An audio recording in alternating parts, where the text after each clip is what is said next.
A segunda reportagem da série Impunidade exibe imagens fortes de ossadas humanas em baldes de lixo e urnas funerárias abandonadas com corpos sem identificação. Nossas equipes trazem exemplos contundentes de incapacidade da perícia policial em partes do Brasil. Artes gráficas foram de Reinaldo Sassá, iluminação de William Santos e a trilha sonora de Leonardo Matsumoto.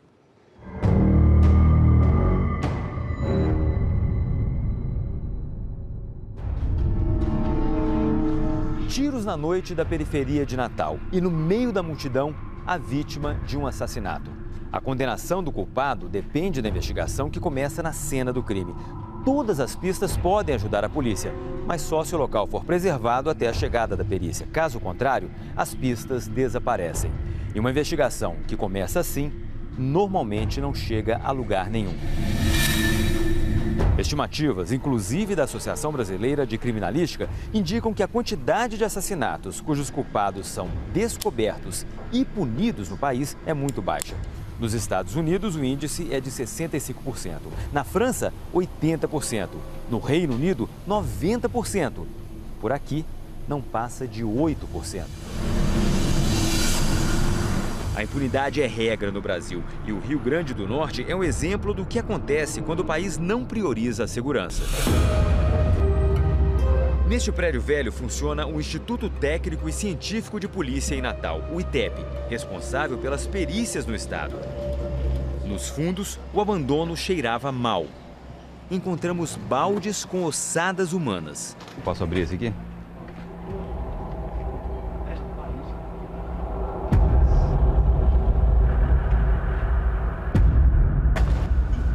E no mesmo pátio, cerca de 30 urnas funerárias com corpos que aguardavam identificação. Como não tem laboratório de genética, né, os cadáveres ficam aguardando, e as famílias ficam aguardando por essa identificação. Às vezes a família espera 1 ano, 2 anos, 3 anos. Mas eles ficam depositados aqui do lado de fora, debaixo desse sol. Dessas condições. Esse cheiro que a gente está sentindo, que é constante. Isso é insuportável, né? Insuportável. Alguma investigação vai ser feita aqui com esses corpos, com esses cadáveres? O Estado tem a obrigação de fazer isso. Tem obrigação, mas é feito? Não, no momento não. Entramos no necrotério. A falta de higiene e de procedimentos é assustadora. A bancada de instrumentos parecia ter saído de um filme de terror. Conchas, facões, martelos e mais, tesouras de jardinagem, serras e agulhas improvisadas. Isso é haste de guarda-chuva afiado na ponta? Exatamente. Isso é usado como? Para costurar, né, o cadáver, depois que é aberto. Não tem agulha para fechar o cadáver depois do exame de necropsia? Improvisam isso. O diretor do Instituto de Perícias tentou justificar a situação. É uma opção deles fazerem a sutura do cadáver com essa haste de guarda-chuva que eles mostraram a você. Nós fornecemos um material adequado para eles trabalharem. Então eles improvisam, que é mais confortável ele pegar uma faca peixeira, que dá mais apoio, do que um bisturi. O diretor foi exonerado alguns dias depois dessa entrevista e a informação que ele deu foi contestada pelo presidente do Sindicato dos Policiais. Eles compraram muitas agulhas e compraram sem a especificação técnica correta. Eles usam também a faca peixeira, o facão, porque a lâmina, o bisturi que compraram também não é apropriado para a necrópsia. Existem outros problemas. O Instituto deveria ter 280 funcionários, mas tem 550. Secretárias sobrando, porteiros demais e peritos de menos. A maioria dos servidores foi para lá por influência de padrinhos políticos, porque as gratificações são altas. O problema do ITEP, o principal é a gestão. É um interesse político por trás, né? E não ao trabalho fim, que seria ajudar a polícia a realizar os trabalhos investigativos. O governo federal pagou por um laboratório novo em folha para o ITEP, que foi montado há meses e está sem funcionar porque a rede elétrica não foi reformada. A estrutura física para receber os equipamentos era a contrapartida do Rio Grande do Norte. mas faltou dinheiro para a segurança pública. O governo do estado diz que o problema da violência vem sendo causado pelo crescimento da economia. Essas são situações críticas para o nosso estado. Nós tivemos aí nos últimos anos um crescimento econômico muito grande, principalmente aqui da nossa região Nordeste. Eu falo isso com plena convicção, porque eu converso diariamente com os secretários de segurança dos estados vizinhos, principalmente Ceará, da Paraíba, do Pernambuco, e realmente todos enfrentam uma situação semelhante à nossa aqui do Rio Grande do Norte. Ele não é mais secretário de segurança, deixou o cargo para concorrer às eleições de outubro. A gestão dele não mudou a estrutura das polícias do estado. A situação do ITEP foi alvo de uma auditoria, mas nenhuma medida foi tomada. O diagnóstico da perícia criminal no Brasil, feito pela Secretaria Nacional de Segurança Pública, revelou as diferenças de estruturas pelo país.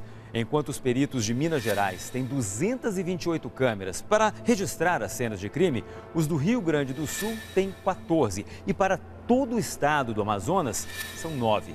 No Paraná estão instalados 3 equipamentos para testes de DNA. Em Minas, só 1. E 9 estados não têm nenhum. Essa estrutura não é suficiente para todos os crimes que precisam ser investigados. Alagoas tem o maior índice de violência do Brasil, mais do que o dobro da média nacional. O Instituto de Criminalística de Maceió funciona em um antigo hotel adaptado. Segundo os técnicos, para todo o estado são apenas 4 equipes, cada uma com um motorista e um perito, que nem se sente tão perito. Trabalho no setor de balística, mas eu trabalho também fazendo perícia de acidente de trânsito, de morte violenta, de assalto a banco. Qual é a minha especialização? Nenhuma. Mas o que se consegue fazer aqui é suficiente para combater o crime? Não, não é. O orgulho do Instituto é o equipamento de comparação balística, moderno, mas que ajuda pouco.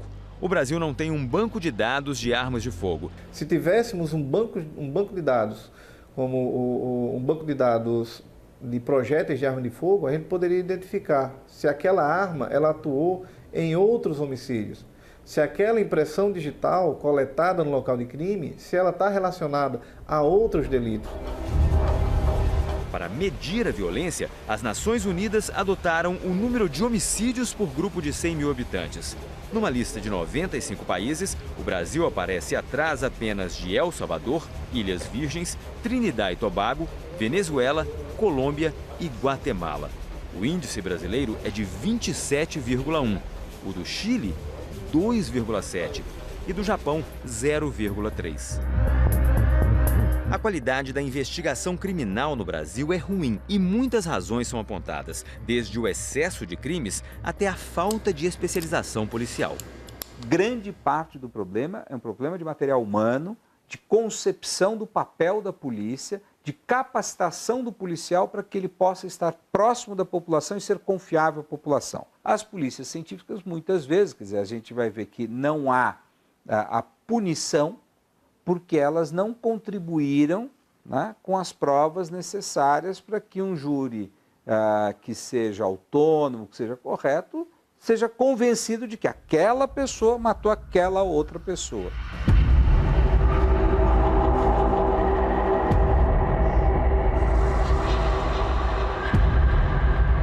No modelo brasileiro de investigação, o delegado de polícia é o responsável pelo inquérito. Ele precisa entregar provas fortes o suficiente para o Ministério Público acusar o suspeito.